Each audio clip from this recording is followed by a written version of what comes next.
बाइज्जत साथी ज़िला सदर वसीम साहब, अमजद अब्बासी साहब,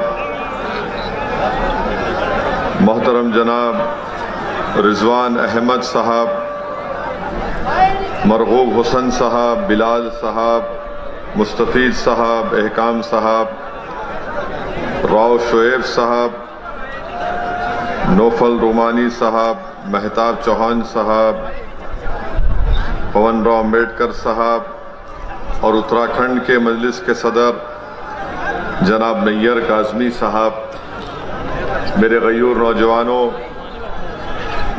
बुजुर्गान कौम और मिल्लत, मेरी इज़्ज़तदार माँ और बहनों, सबसे पहले मैं आप तमाम का शुक्रिया अदा करता हूँ कि आपने अपना कीमती वक्त निकाल कर आज के इस जलसे में शिरकत की और यकीनन आप तमाम का यहाँ पर हज़ारों की तादाद में जमा होना इस बात का पैगाम देता है कि इंशाअल्लाह ताला आप तमाम मजलिस इत्तेहादुल मुस्लिमीन की कामयाबी और कामरानी के लिए जो मेहनत और जुस्तजू कर रहे हैं, इंशाअल्लाह ताला आने वाले विधानसभा असम्बली के इंतखाबात में ज़रूर मजलिस इत्तेहादुल मुस्लिमीन के तमाम उम्मीदवारों को आप अपनी दुआओं से, अपनी सरपरस्ती से और अपनी वोट से कामयाब और कामरान करेंगे।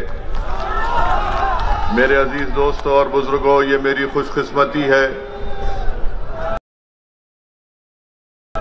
कि मैं दोबारा अल्लाह सुब्हाना व तआला ने मुझे इस तारीखी सरजमीन पर आने का मौका दिया और अल्लाह ने मुझे ये एजाज़ बख्शा कि मैं एक ऐसी गयूर सरजमीन पर बसने वाले गयूर अवाम से कुछ अपनी दिल की बात उनके सामने रख सकूं।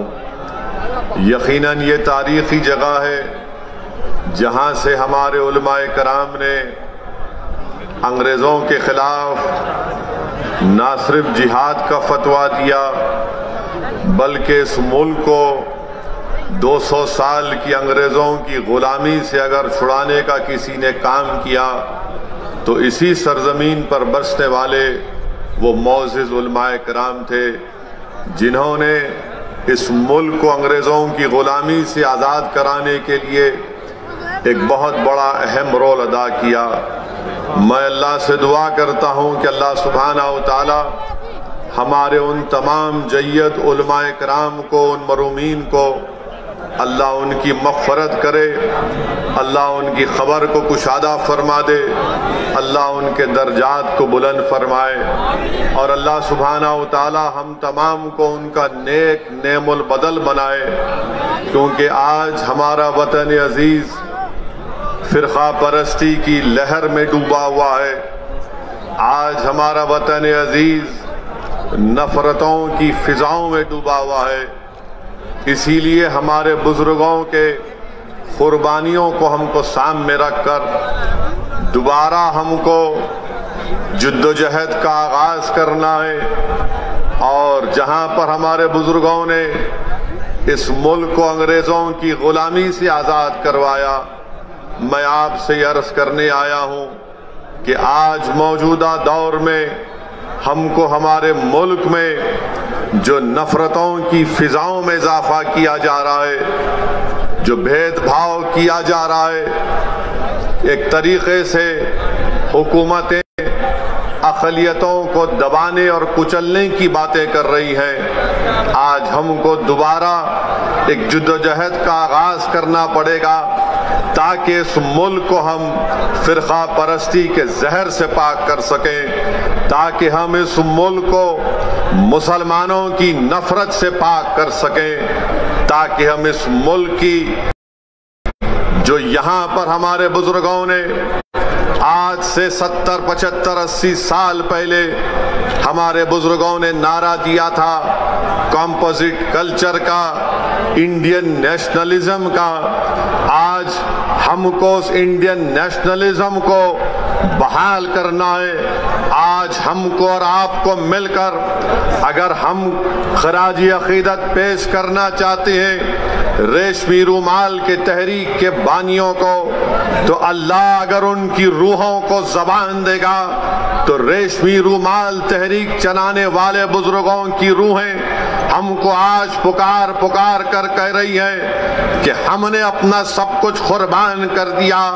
हमने माल्टा की जेलों में मुश्किलात और मसाइब और मुश्किलात का तूफान का सामना किया। आज वो हमसे पुकार रही है कि जो ताकतें आज इस मुल्क को इंडियन नेशनलिज्म के बजाय हिंदू नेशनलिज्म में डुबोना चाहती है, हमको इंडियन नेशनलिज्म को कामयाब करना है, हमको कॉम्पोजिट कल्चर को बरकरार रखना है, क्योंकि यही हमारे बुजुर्गों ने पाकिस्तान की बनाने की मुखालिफत इंडियन नेशनलिज्म पर की थी, कॉम्पोजिट कल्चर पर की थी। मेरे अजीज दोस्तों और बुजुर्गों, मेरी आपसे एक ही गुजारिश है कि हमको इंडियन नेशनलिज्म को कामयाब करना है। नरेंद्र मोदी हिंदू नेशनलिज्म की बात करते हैं, हम इंडियन नेशनलिज्म की बात करते हैं। यहाँ पर मौजूद जो मोदी के चाहने वाले मीडिया के चमचे हैं वो जरूर हमसे सवाल करेंगे कि असदुद्दीन ओवैसी तुम ये बताओ कि मोदी ने कहाँ कहा था हिंदू नेशनलिज्म की बात। तो मैं उन मीडिया के उन मोदी के भक्तों से कहना चाह रहा हूं कि आप नरेंद्र मोदी के राइटर्स का इंटरव्यू पढ़ लीजिए उठाकर, जहां पर नरेंद्र मोदी ने इस तरह की बात की थी। हम इंडियन नेशनलिज्म की बात कर रहे हैं, हम इस्लामिक या मुस्लिम नेशनलिज्म की ना कभी बात किए ना कभी करेंगे इंशाअल्लाह ताला। हम कॉम्पोजिट कल्चर की कामयाबी के लिए हमारे बुजुर्गों ने काम किया। ये और बात है कि कांग्रेस पार्टी हो, समाजवादी हो, बहुजन समाज पार्टी हो या पुरानी लोकदल हो, इन्होंने इंडियन नेशनलिज्म को खत्म करने की बात की, मगर आज असदुद्दीन ओवैसी मजलिस-ए-इत्तेहादुल मुस्लिमीन के इस प्लेटफॉर्म से खड़े होकर आप तमाम गयूर लोगों के सामने इस बात को दोहरा रहा है और आपके सामने अहद ले रहा है कि हम इंडियन नेशनलिज्म की बरकरारी के लिए काम करते आए हैं और इंशाअल्लाह ताला उसके ऊपर काम करते रहेंगे। मेरी आपसे एक ही गुजारिश है कि आप मजलिस-ए-इत्तेहादुल मुस्लिमीन का साथ दीजिए। ये सहारनपुर की एक तारीखी सरजमीन है, यहाँ पर चप्पे चप्पे पर हमारे बुजुर्गों की कुर्बानियों की निशानियां हैं। यहाँ पर हमारे बुजुर्गों की मेहनत और जुस्तजू और उनकी मेहनत का रंग आज अब हम देख रहे हैं। मेरे अजीज दोस्तों और बुजुर्गों, इस मुल्क में जो नफरत की फिजाओं में इजाफा कर रहा है, इस मुल्क में जो मुसलमानों से उनकी तबाही और बर्बादी की जो बातें की जा रही हैं, हमको जमहूरी तरीके से उसका मौसर जवाब देना है। मुझे अफसोस इस बात का होता है कि जो लोग आज मुझे फिरका परस्त कहते हैं, जो मेरी पार्टी को फिरका परस्ती का इल्जाम हम पर लगाते हैं, हम इनसे एक ही सवाल करना चाहते हैं। बताओ, उत्तराखंड के हरिद्वार में जो धर्म संसद के नाम पर जो मुसलमानों के खिलाफ बातें की गई, इस पर आप अपनी खामोशी कब तोड़ेंगे? उत्तराखंड में बीजेपी की सरकार है। बताओ अमित शाह, तुम निजाम की बात करते हो, उत्तराखंड में तो आपका निजाम है। आपके निजाम के तहत वहां पर धर्म संसद होता है। पूरी बीजेपी की सरपरस्ती में उत्तराखंड हरिद्वार में धर्म संसद होता है। नरेंद्र मोदी के आशीर्वाद से, अमित शाह की ताईद से और योगी की पूरी भरपूर हिमायत से उत्तराखंड में धर्म संसद में इस बात का ऐलान किया जाता है कि जिस तरह म्यांमार में रोहिंग्या मुसलमानों को उनको मुल्क से निकाल दिया गया, उसी तरह भारत के मुसलमानों का हशर करने की बातें की जाती हैं। कहा जाता है कि 20 लाख मुसलमानों का कत्ल कर दिया जाए, मगर आपको जानकर हैरत नहीं होगी, आपको ताज्जुब भी नहीं होगा कि जब मुसलमानों को कत्ल आम की दावत दी जाती है, मुसलमानों को बर्बाद करने की बातें की जाती हैं, तो किसी एक को भी उत्तराखंड की हुकूमत ऐसी बुज़दिल और मुखन्निस हुकूमत है कि इन धर्म संसद में इस तरह की नफरत की बातें करने वालों के खिलाफ एक को भी गिरफ्तार नहीं किया जाता। और जो जहर उगल रहे थे वो उल्टा पुलिस के पास जाकर कुरान करीम अल्लाह के कलाम के ताल्लुक से एफआईआर दर्ज करते हैं और इंस्पेक्टर साहब के सामने हंसते हुए मुस्कुराते हुए बात कर रहे हैं। ये भारत है जिसको आपको समझना है। ये वो भारत नहीं है जिसको हमारे बुजुर्गों ने अंग्रेजों से आजाद करवाया था। ये जो मौजूदा भारत है ये वो भारत नहीं है जिसको सन 57 की जंग आजादी में हमारे बुजुर्गों ने अपने खून से सरजमीन को लाल किया था। अगर हमने इस मुल्क को आजाद किया, इसमें बढ़ चढ़कर हिस्सा लिया, हमने काला पानी की सजा काटी, हमने सावरकर की तरह अंग्रेजों से अपनी जान की भीख नहीं मांगी, तो आज हमारे वतन में हमको धमकियां दी जाती हैं कि तुम्हारा कत्लेआम किया जाएगा, तुमको रोहिंग्या मुसलमानों की तरह तुम्हारा हाल कर दिया जाएगा। अरे कौन सी जमहूरियत की तुम बात कर रहे हो? कौन से संविधान की मोहब्बत में तुम काम कर रहे हो कि एक को भी गिरफ्तार नहीं करते? एक को भी गिरफ्तार नहीं करते।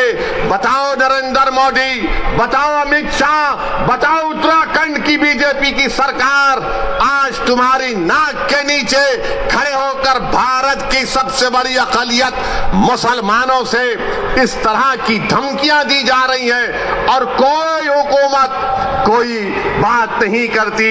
सबसे पहले अगर उत्तराखंड में किसी ने इन जालिमों के खिलाफ अगर कंप्लेन दी तो उसका नाम नैयर काज़मी मजलिस इत्तेहादुल मुस्लिमीन के सदर थे। उन्होंने जाकर पुलिस स्टेशन में कंप्लेंट दर्ज कराई। अब नैयर काज़मी मुझसे कह रहे थे कि उत्तराखंड में जगह जगह पर उसके खिलाफ एहतजाज हो रहा है, तो उत्तराखंड की बीजेपी की सरकार नैयर काज़मी के पास अपने लोगों को भिजा कर कहती है कि नैयर काज़मी, अगर तुम एहतजाज को बंद नहीं करोगे तो हम तुमको जेल में डाल देंगे।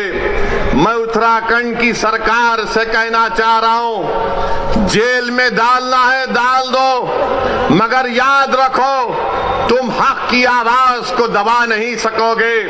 अगर आज नैयर काज़मी ने कंप्लेन दी तो भारत के संविधान को बचाने के लिए कंप्लेन दी। अगर आज मजलिस आवाज उठा रही है उत्तराखंड के धर्म संसद में जो जहर अफशानी की गई इसलिए कि भारत को बचाना है, ये भारत जो हमारा देश है, हमारा वतन अजीज है, इस भारत का कोई मजहब नहीं है। ये भारत ना हिंदुओं का है, ना मुसलमानों का है, ना ईसाइयों का है, ना सिखों का है। ये भारत किसी का भी नहीं है, ये भारत सबका है, चाहे वो खुदा को मानता हो या ना मानता हो। ये भारत की खूबसूरती है। बीजेपी इसको सिर्फ एक मजहब से जोड़कर ये बताना चाहती है कि ये मुल्क सिर्फ एक मजहब का है या एक आरएसएस की आइडियोलॉजी के मानने वालों का है। आरएसएस वालों, तुम क्या एक मिसाल पेश कर सकते हो कि मुल्क की जंग आजादी में तुम्हारे कौन से लोगों ने अंग्रेजों के खिलाफ आजादी में हिस्सा लिया? क्या तुम्हारे किसी एक लीडर का तुम नाम बता दो। अरे तुम तो अंग्रेजों से मिले हुए थे। तुम्हारे उस वक्त के सर संचालक ने कहा था, तुम्हारे उस वक्त के सर संचालक ने कहा था कि आजादी की लड़ाई में हिस्सा मत लो। नाम लो मैं उनका। मेरे अजीज दोस्तों और बुजुर्गों, आज आरएसएस भारत के मुसलमानों को देशभक्ति सिखा रही है। जब जरूरत थी अंग्रेजों के खिलाफ लड़ने की तो आप तो खामोश बैठे हुए थे। जब जरूरत थी जेल को जाने की तो आप अपने घर में बैठे हुए थे। अरे हमने हर मैदान में इस मुल्क को अंग्रेजों की गुलामी से आजाद करवाया। नरेंद्र मोदी की जबान से आप कभी नहीं सुनेंगे कि आरएसएस ने इस मुल्क की आजादी के लिए अपना खून या पसीना बहाया। नरेंद्र मोदी बात करेंगे औरंगजेब की, नरेंद्र मोदी बात करेंगे शिवाजी की। नरेंद्र मोदी कभी बात करो सन 57 की जंग आजादी में। बताओ ये लोग आज जो नफरत फैला रहे हैं इनका क्या रोल रहा? इनका कोई रोल नहीं रहा। बात करते हैं तो जिना की बात करते हैं। अरे इसी सरजमीन से हमने टू नेशन थियरी को रिजेक्ट किया, मुस्तरद किया। हमने इंडियन नेशनलिज्म और कॉम्पोजिट कल्चर की बात की थी। अगर आज हम यहां पर सहारनपुर में है, देवबंद में है, गंगा में है तो वह जिना के पैगाम को ठुकराने की सबसे बड़ी जीती जागती मिसाल है। मगर इनको सिर्फ जिना याद आता है। समाजवादी को भी आजकल जिन्ना याद आ रहे हैं। अखिलेश को भी जिन्ना जबान पर चढ़ गया। बीजेपी के तो दिल दिमाग पे चढ़ता ही रहता है। मेरे अजीज दोस्तों और बुजुर्गों, एक और धर्म संसद हुआ छत्तीसगढ़ में। कांग्रेस ने कहा जब बीजेपी कर सकती है तो हम क्यों पीछे हटे। कांग्रेस की सरकार छत्तीसगढ़ में, वहां पर धर्म संसद होता है और उस छत्तीसगढ़ रायपुर के धर्म संसद में कांग्रेस का कैबिनेट रैंक का मंत्री बैठा हुआ है। बीजेपी के बड़े बड़े नेता बैठे हुए हैं और उसमें से एक महाशय ने महात्मा गांधी को गाली दे दी, गोडसे की तारीफ कर दी और साथ में मुसलमानों के खिलाफ जहर बका। उसी धर्म संसद में यह भी कहा गया, अगर मैं कहूं आपके सामने तो यकीनन मुझे कहना पड़ेगा क्योंकि रिकॉर्ड है। रिकॉर्ड में उस रायपुर के धर्म संसद में क्या कहा गया, उसमें एक मोहतरमा भी थी। उनको मिसेस नहीं बोल सकते, उनको मोहतरमा कहना पड़ेगा। मैडम ने कहा, जोर नहीं दे रहे यार। मैडम ने कहा कि मैडम ने कहा कि धर्म संसद इसीलिए हम कर रहे हैं क्योंकि बच्चियां 18 साल की उम्र में दूसरी जात के लोगों के साथ भाग जाती है। मैडम आपको कैसे मालूम भाग जाती है? और फिर मैडम ने कहा कि धर्म संसद इसलिए कर रहे हैं, हमारे दलित भाइयों से कह रहा हूं, हमारे पिछड़े समाज के हमारे हिंदू भाइयों से कह रहा हूं। वो कह रही हैं कि इस मुल्क में रिजर्वेशन को खत्म कर देना चाहिए। ये मैडम ने कहा। एक ने कहा अगर इंसानियत को बचाना है, ये रामदास इनका नाम है, बच जाइए। रामदास ने कहा कि अगर इंसानियत को बचाना है तो मुसलमानों को खत्म कर दो। अगर वो बात असदुद्दीन ओवैसी आज उसका 5% भी कहता तो जितने मंच पर लोग बैठे 2 घंटे में पूरे थानेदार हमको लेके चले जाते, अपना दामाद बना लेते जेल में। रामदास कह रहे हैं कि इंसानियत को बचाना है तो मुसलमानों को खत्म कर दो। और एक मोहतरम कह रहे हैं कि हमको हिंदू राष्ट्र बनाना है। ये कांग्रेस की सरकार है, कांग्रेस बीजेपी दोनों बैठे हुए, मगर केस किस पर बुक हुआ? वो आदमी पर बुक हुआ जिसने गांधी को गाली दी थी। क्या गांधी भारत के मुसलमानों से बड़ा है? मेरा मानना यह है कि गांधी भी बराबर है, भारत का हर नागरिक बराबर है। अगर गांधी को गाली दी गई और मुसलमान को गाली दी गई तो दोनों पर केस बुक होना चाहिए। मगर अब कल शाम से देखेंगे हमारे मीडिया के दोस्त जिनके चहीते हम सुसरे हैं, इनके पप्पा मोदी हैं, वो चलाएंगे ओवैसी ने गांधी को बोल दिया। हम ये पूछ रहे हैं कि गांधी को गाली देने पर मुकदमा अगर हो सकता है तो मुसलमान को खत्म करने का मुकदमा क्यों नहीं होगा? तुमको अगर गांधी से मोहब्बत है तो भारत के मुसलमानों से ही मोहब्बत रखो, क्योंकि गांधी ने भूख हड़ताल की थी पार्टीशन के वक्त, जब मुसलमानों को काटा जा रहा था फसादात में। 1 दिन नहीं, 2 दिन नहीं, गांधी ने कई दिन भूख हड़ताल की और इस शर्त पर अपनी भूख हड़ताल को गांधी ने खत्म किया था कि मुसलमानों की जान और माल की हिफाजत करनी चाहिए। कुतुबुद्दीन बख्तियार काकी के आस्थाने को जला दिया गया था, गांधी ने कहा कि उसको बनाना पड़ेगा तब मैं भूख हड़ताल खत्म करूंगा। अरे गांधी से मोहब्बत है तो मुसलमानों से नफरत क्यों है? तुमको बताओ हमको। मेरे अजीज दोस्तों और बुजुर्गों, ये बात को आपके सामने इसलिए बयान कर रहा हूं ताकि ये जो रात अंधेरी है, मैं पिछले 5 साल से कह रहा हूं, मेरी तकारीर उठा कर देख लो कि अंधेरी रात लंबी रहने वाली है। ये अंधेरी रात लंबी रहने वाली है, याद रखो मेरी इस बात को।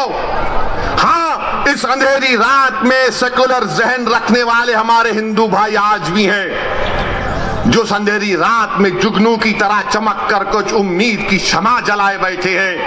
मगर याद रखो ये अंधेरी रात है जो नफरत फैला रहे हैं, ये भारत के दुश्मन है जो मुसलमानों को खत्म करने की बात कर रहे हैं। ये भारत के दुश्मन है, ये भारत के संविधान के दुश्मन है, ये अंबेडकर के दुश्मन है, ये गांधी के दुश्मन है, ये मौलाना अबुल कलाम आजाद के दुश्मन है, ये मुजाहिदीन आजादी के दुश्मन है।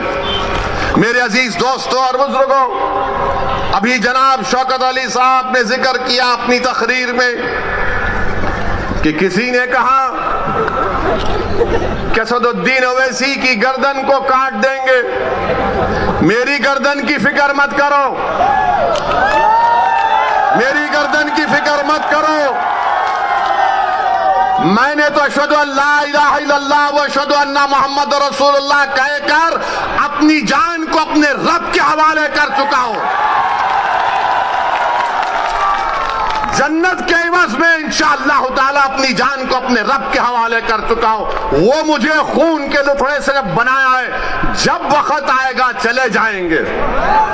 कोई नहीं टिकेगा इस दुनिया में, कोई नहीं टिकेगा। बड़े बड़े वजीर आजम आए, सबको जाना पड़ा, कितने प्रधानमंत्री आए, सबको जाना पड़ा, मैं भी जाऊंगा। तुम अपनी फिक्र करो,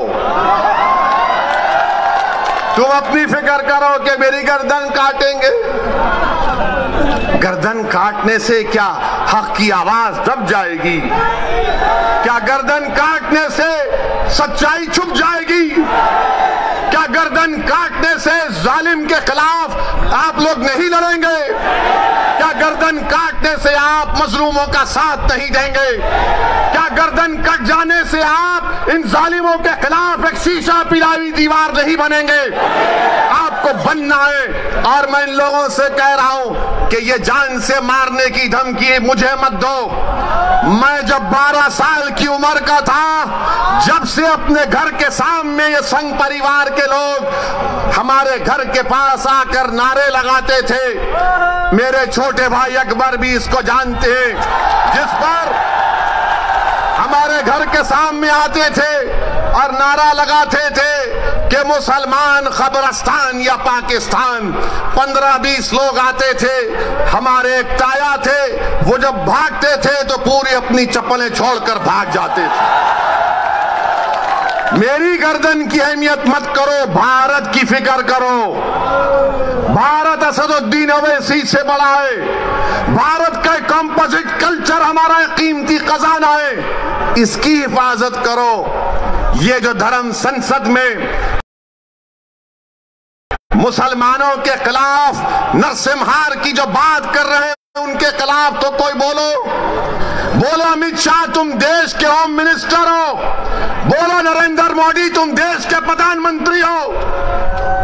तुम क्या मुसलमानों के प्रधानमंत्री नहीं हो? बताओ नरेंद्र मोदी, बताओ अमित शाह, क्या तुम होम मिनिस्टर नहीं हो मुसलमानों के? बताओ कांग्रेसियों, क्या तुम मुसलमानों की हिफाजत का जिम्मा नहीं लिए संविधान के तहत? कोई नहीं बोलेगा, मगर जब इलेक्शन आएगा उत्तर प्रदेश का, तो एक मुसलमान से डर दिखाएगा, एक बीजेपी का डर दिखाकर मुसलमानों को बेवकूफ बनाकर और हासिल करेंगे। मेरे अजीज दोस्तों और बुजुर्गों, मेरी आपसे गुजारिश है कि आज मजलिस हिस्सेदारी की बात कर रही है। मजलिस उत्तर प्रदेश की सियासत में 19% मुसलमानों की हिस्सेदारी की बात कर रही है। अगर मैं हिस्सेदारी की बात कर रहा हूं तो Samajwadi party, BSP, Congress, BJP, RLD, सबके पेट में दर्द शुरू हो जाता है। क्यों दर्द शुरू होता है?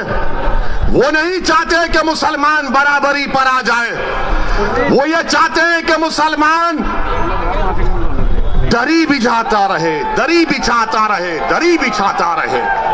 वो ये चाहते हैं कि मुसलमान दरी बिछाता रहे, उसको बेशर्म किया जाए, मगर उसके मुकद्दर में दरी बिछाना है। मैं तुमसे कह रहा हूं कि दरी अब तुम नहीं बिछाओगे, तुम कुर्सी पर बैठोगे और राज भी करोगे इंशाअल्लाह ताला। तुम अपने मुकद्दर के फैसले आप कर सकते हैं। बरसों आपने समझा कि नहीं कांग्रेस का साथ देंगे, कांग्रेस हमारे मुकद्दर के अच्छे फैसले करेगी। कांग्रेस ने क्या दिया हमको? शहादत बाबरी मस्जिद, हाशिमपुरा, मलियाना दिया। तो कभी हमने समाजवादी का साथ दिया, कहा कि मौलाना मुलायम है, मगर मौलाना तो नहीं निकले, अपने यादव परिवार को आगे बढ़ा दिया।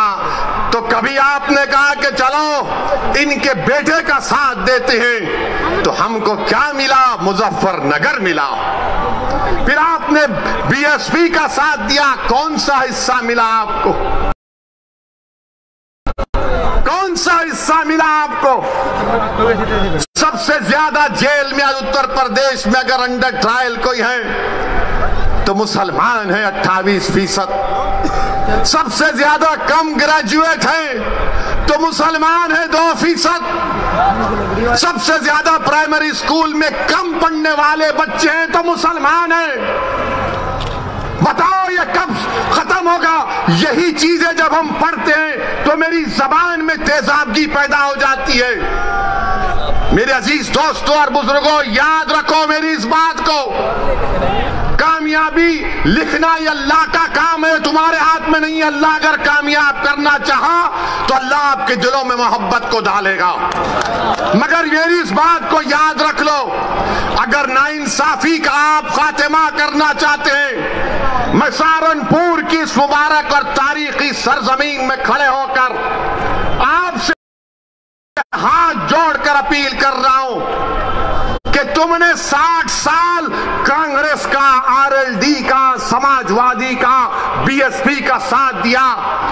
एक मर्तबा अपनी क़यादत को बनाओ, अपनी पार्टी को मजबूत करो, अपनी नेता को बनाओ जो तुम्हारे इशारे पर उठेगा, जिसकी दिलों में तुम्हारी मोहब्बत होगी, जिसकी जबान पर सपा, बीएसपी, कांग्रेस का डर नहीं होगा, उसकी जबान पर तुम्हारे इंसाफ के मुतालबे रहेंगे। वो तब होगा जब आप अपने वोट से मजलिस के उम्मीदवारों को कामयाब करेंगे और लखनऊ में उत्तर प्रदेश की विधानसभा को भिजाएंगे। लोग उठकर कहेंगे मेरे आज के इस भाषण के बाद कि ओवैसी जज्बाती तकरीर तो करता है, मगर अगर मजलिस के 8-10 एमएलए विधायक जीत जाते हैं तो क्या होता है। 400 की विधानसभा में मुझे किसी ने कहा था, किसी एक सेकुलर पार्टी के एक शख्स ने पार्लियामेंट में मुझसे कहा था, अरे ओवैसी तुम उत्तर प्रदेश को जाते हो, गरम भाषण देते हो, मगर अगर तुम्हारे विधायक जीत जाएंगे तो क्या होगा। मैंने कहा सर अभी पार्लियामेंट में तकरीरें आकर बैठिए। उस वक्त हमने कहा आइए बैठिए। बोले क्या बोलोगे? मैं 4-5 मिनट हम बोलते हैं, बैठकर देखिए मजा आएगा। हमारा अल्लाह ने हमको बोलने की सलाहियत दी और फिर उसके बाद हम जब बाहर निकले हमने कहा बताओ कैसा लगा? तो कहा अगर तुम्हारी तरह बोलने वाले उत्तर प्रदेश की विधानसभा में पहुंच जाएंगे तो उत्तर प्रदेश में मुसलमानों की सफों में इनकलाब बर्पा हो जाएगा और इनकलाब बर्पा होगा इंशाअल्लाह ताला। इंशाअल्लाह ताला इनकलाब बर्पा होगा, क्योंकि अब तक हमने अपनी जबानों को दबा कर रखा। अब तक हमने अपने दिलों में जो हमारी ख्वाहिशात थी, जो उमंगें थी, जो ख्वाबें थी, उनको दबा कर रखा। मेरे गयूर नौजवानों, मेरे इज्जतदार कौम और मिल्लत के बुजुर्गों, उलमाए दीन से मैं आपसे गुजारिश कर रहा हूं कि इन ख्वाबों को पूरा उसी वक्त किया जा सकता है जब हम अपनी पार्टी के सियासी नुमाइंदों को कामयाब करेंगे। कोई उठकर बोलेगा ओवैसी मुसलमान अगर जीतेगा तो क्या सांप्रदायिकता को फायदा नहीं पहुंचेगा? मैं कहूंगा कि फिरका परस्ती खत्म होगी, फिरका परस्ती खत्म होगी अगर मुसलमानों के नुमाइंदे कामयाब होंगे। कोई पूछेगा कैसे? तो दैनिक भास्कर अखबार उठाकर देख लो आप। दैनिक भास्कर अखबार ने लिखा कि उत्तर प्रदेश में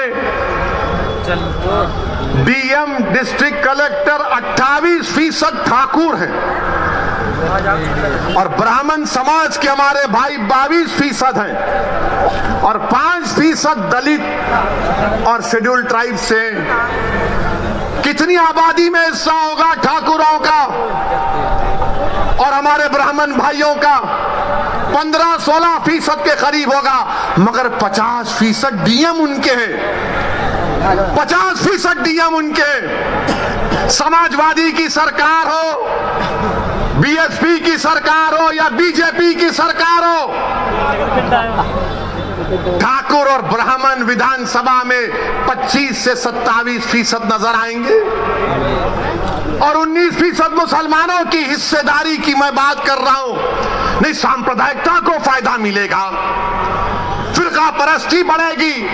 ये करेंगे तो बहुत अच्छा, ये दूध के नहले में हैं, ये बड़े पाकीज़ा हैं। और जब हम एक मजलूम कौम की इंसाफ की बात कर रहे हैं तो सब खामोश हो जाते हैं। मैं यहां पर हमारे हिंदू भाइयों से भी कहना चाह रहा हूं, असदुद्दीन ओवैसी और मजलिस किसी मजहब के खिलाफ ना थी, ना है, ना कभी रहेगी इंशाअल्लाह ताला।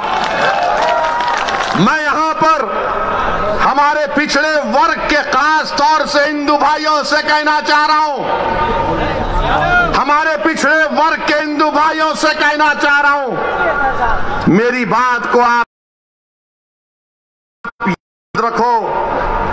आपको ठगा गया हिंदू एकता के नाम पर।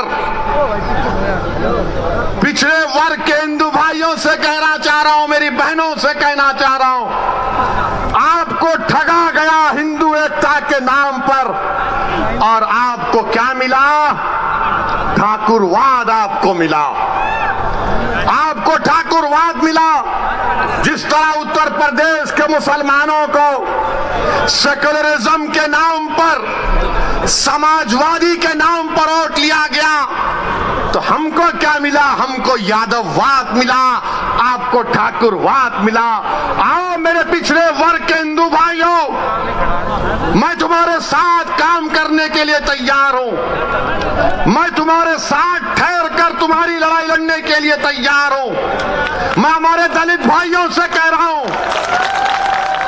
मैं हमारे दलित भाइयों से कह रहा हूं, अगर आपको यह शिकायत है कि बीएसपी आपकी बात नहीं कर रही है, तो असदुद्दीन ओवैसी तुम्हारी बात करने तैयार है, तुम्हारे खिलाफ इंसाफ का मुतालबा करने के लिए तैयार है। और मेरे अजीज दोस्तों और बुजुर्गों, आप यहीं पर फिर ये लोग आके बोलते ओवैसी की तकरीर से हिंदू और मुसलमानों में नफरत की दीवार बढ़ गई। कौन सी मेरा जुमला है तकरीर का, निकाल के बताओ। कानपुर की मेरी एक तकरीर को 45 मिनट की तकरीर में 45 सेकंड निकाले ये आरएसएस के जाहिल लोग, बिल्कुल थम्स अप है। इनको सिर्फ 90 साल तक चड्डी पहन के लग फिराए थे, तो अचानक ख्याल आया यार 90 साल उम्र हो गई, पैंट तो पहन ले, तो पैंट पहना। तो क्या हमने क्या कहा था कानपुर में? एक 80 साल के मुसलमान को वहां की मुकामी पुलिस ने, और देने वाला एक दलित पुलिस का ऑफिसर था, जिसने कागज पर लिखकर कहा कि बोलो वैसी तुम्हारे समाज से इस तरह का सलूक किया गया था। मैं अपने उस दलित ऑफिसर को सलाम करता हूं। उसने कहा कि 80 साल के मुसलमान की पुलिस ने दाढ़ी लोची, उसको पीटा और उस पर पेशाब किया, तो मैं बोला उसके खिलाफ। तो आरएसएस ने यह कह दिया कि ओवैसी ने हिंदुओं के खिलाफ कहा, मगर जब हमने पूरा 2 मिनट का वीडियो डाला तो पूरे अपने बगलों में अपने चप्पल को रखकर भागना शुरू कर दिया। और अभी हम सुने कि बड़ा विकास उत्तर प्रदेश में हुआ, बाबा थकते नहीं हैं, मोदी थकते नहीं हैं, अमित शाह थकते नहीं हैं। हम बाबा से, योगी से, मोदी से पूछना चाहते हैं, 29 दिसंबर को सहारनपुर में आंख के कैटरैक्ट का ऑपरेशन हुआ था, जिसमें से 27 लोगों की बीनाई चले गई। बताओ योगी आदित्यनाथ, ये आपकी सरकार में आंख का ऑपरेशन हुआ कैटरैक्ट का, सबकी बीनाई चले गई 27 लोगों की। तो अमित शाह बोलेंगे निजाम, एन से नसीमुद्दीन कह दिया, आई से इमरान कह दिया, जेडे से आजम खान कह दिया, और एम से बहरहाल कुछ कहा, हाँ उनका नाम कह दिया। अब ये अमित शाह को बड़ी मोहब्बत हो गई उर्दू से, उर्दू से बड़ी मोहब्बत हो गई अमित शाह आपको, आपका निजाम। अरे हम तो ये तय करे हैं कि उत्तर प्रदेश के हाकिम वक्त को बदलेंगे इंशाअल्लाह ताला। उत्तर प्रदेश के हाकिम वक्त को बदलेंगे। और नरेंद्र मोदी, हम आपसे कह रहे हैं कि नरेंद्र मोदी के 3 यार हैं। नरेंद्र मोदी के 3 यार हैं। हमारे साथ बोलिए, एक ड्रामा, दूसरा फसाद, तीसरा अत्याचार। नरेंद्र मोदी के 3 यार, ड्रामा, फसाद, अत्याचार। अब अमित शाह का जवाब देना है।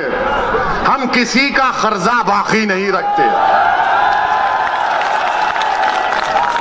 अब नसीमुद्दीन का नाम लिए कांग्रेस पार्टी तो नहीं बोलेगी। बोलेंगे नसीम का नाम लेंगे तो हमारे वोट नहीं मिलेंगे। कांग्रेस इमरान का नाम नहीं लेगी, बोलेंगे हमारा क्या होगा। समाजवादी आजम का नाम नहीं लेगी। मगर हम योगी और अमित शाह से कहना चाह रहे हैं, उत्तर प्रदेश में अगर योगी राज है, योगी राज है ना, तो राज अंग्रेजी में आता है RAJ, होता है ना, RAJ। तो R से क्या आता है? रिश्वत। A से क्या आता है? अपराध या फिर आतंक। और J से क्या आता है? जातिवाद। अमित शाह आपका कर्जा अदा हो गया। योगी राज में R से रिश्वत, A से अपराध, J से जातिवाद। अब बताओ, अब आप दूसरा बोलो, फिर इसका जवाब मिलेगा।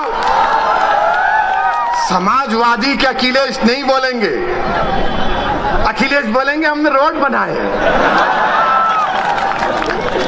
कुछ हुआ तो अखिलेश बोलेंगे मैं तो उसका उद्घाटन कर चुका था। कोई जवाब नहीं देंगे भैया। यकीनन अखिलेश उद्घाटन किया, तुमने मुजफ्फरनगर का किया और योगी की सरकार ने एनकाउंटर पर उसका खात्मा किया। तुमने किया था ये सब।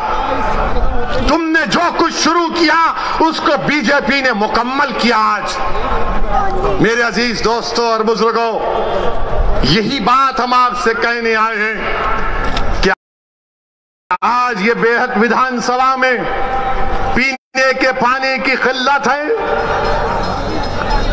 बहुत पानी की पीने की किल्लत है। सहारनपुर कमिश्नरेट है, बस डिपो नहीं है, नालियों की सफाई नहीं होती, बरसात में पानी आ जाता है। मगर बाबा विकास की बात करते हैं, बाबा विकास की बात करते हैं। मेरे अजीज दोस्तों और बुजुर्गों, हम आपसे यही अपील करने आए हैं कि आने वाले विधानसभा और असेंबली के इंतखाबात में मजलिस का साथ दीजिए। मैंने ये फैसला किया और फिर कह रहा हूं, हमने ये कहा कि हम कांग्रेस और बीजेपी को छोड़कर किसी से भी अलायंस करने के लिए तैयार हैं। तो सुनिए, तो एबीपी के चैनल पर एक मशहूर जर्नलिस्ट है पंकज साहब ने अखिलेश से पूछा कि आप ओवैसी से समझौता क्यों नहीं कर लेते। तो अखिलेश ने जवाब दिया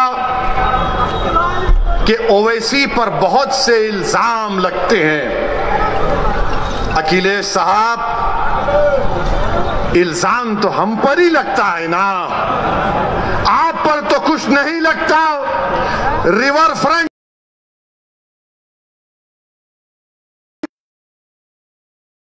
इल्जाम नहीं, लखनऊ से कानपुर रोड आप बनाए, आप पर कोई इल्जाम नहीं। आपने सब कुछ किया, आपके 10-10 उंगलियां घी में थी, मगर आजम पर इल्जाम लगा बकरी चोरी का और भैंस चोरी का। ये इल्जाम सिर्फ हम पर लगता है। ये 60 साल से हम पर इल्जाम लग रहा है, कभी आतंकवाद का, कभी फिरका परस्ती का, कभी पुलिस को मारने का, तो कभी किसी और इल्जाम का। अखिलेश यादव साहब, इल्जाम तो भारत के मुसलमानों के मुकद्दर का हिस्सा बन चुका है। अब हम इल्जामात की फिक्र नहीं करेंगे। सुन लो अखिलेश यादव, मुझे तुमसे कोई सर्टिफिकेट की जरूरत नहीं है। मैं इस जनता के दरमियान में जाकर अपनी दिल की बात करूंगा और इनके दिल को जीतूंगा और इनके वोट का मुतालबा करूंगा। तुम क्या दोगे?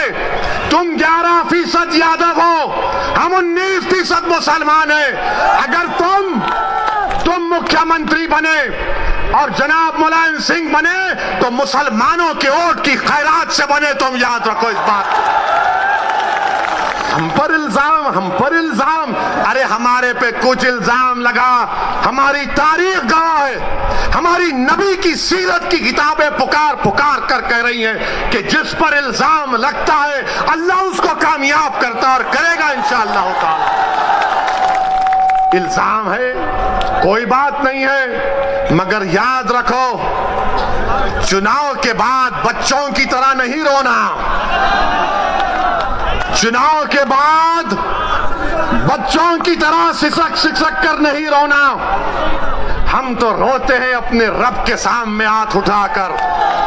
हम इन जालिमों के सामने अपनी बेबसी का इजहार नहीं करते, हम रब्बे कायनात के सामने अपनी बेबसी का इजहार करते हैं, क्योंकि वो गफूर रहीम है, वो सत्तार है, वो गफ्फार है, वो लतीफ है और अल्लाह हमको कामयाब और कामरान करेगा। मेरे बस में इतना है, शौकत के बस में इतना है, महताब और हमारे अंबेडकर साहब की ताकत में बस इतना है कि हम आपके पास जाकर अपनी बात को पूरी इखलास के साथ रख रहे हैं। दिलों में मोहब्बत डालने वाले का काम तो अल्लाह का है, दिलों को मोड़ने का काम तो अल्लाह का है। मैं तो बार बार कह रहा हूं कि अपने दिल पर हाथ रखकर मैंने आज आधे घंटे 40 मिनट में जो कुछ कहा, सोचो आप अपने घर को जाओ, रात के अंधेरे में अगर तुम उठते हो तो सोचो इस बात को, कब तक हम सिस्कियां लेकर, कब तक हम इस गैर यकीनी कैफियत में अपनी जिंदगी को गुजारेंगे। भारत की जमहूरियत, अंबेडकर का बना हुआ संविधान हमको इस बात की इजाजत देता है कि हम सियासत में अपने नेता को अपनी हिस्सेदारी की बात करें, हिस्सेदारी के हिस्सा लें और अपनी क़यादत को, सियासी लीडरशिप को बनाएं। इससे भारत मजबूत होगा, इससे भारत का संविधान मजबूत होगा। यही चंद गुजारिशात मैं आज तक कहने के लिए आया हूं। आपसे सिर्फ गुजारिश करूंगा कि अगर आप मेरी जबान में इन आने वाले बच्चों से ना कह दे जो कल बूढ़े हो जाएंगे कि तुमको तुम्हारा हिस्सा नहीं मिला।